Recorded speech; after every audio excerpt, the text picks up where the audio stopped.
नमस्कार प्रणाम भैया लोग। हम भोजपुरी बिरहा गायक धर्मेंद्र यादव और जितने हमारे ऑडियंस हैं सबके तहे दिल से नमस्कार बा, प्रणाम बा। आजकल गाना बड़ा चर्चा में यूपी में का बा, तो बात हम टीका टिप्पणी नहीं करब।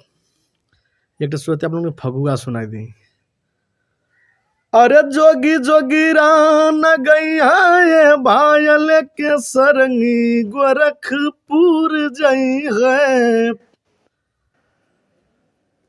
यूपी में अखिलेश के होते जय जयकार बाप, लाठी के पावे जे मांगत रोजगार बाप।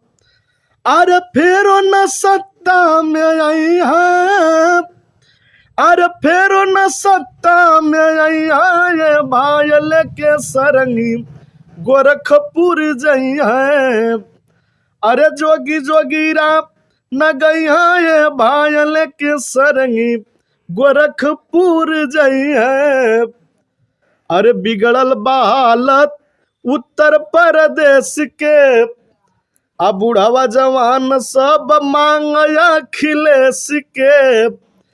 अरे साइकिल पे बटन दबाइया, अरे साइकिल पे बटन दबाइया ये भाई अखिलेश संग होली मनैया।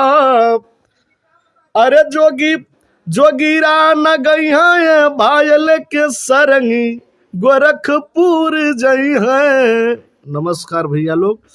जे भाई के अगर हमार गीत बुरा लगे तो क्षमा करी हैं।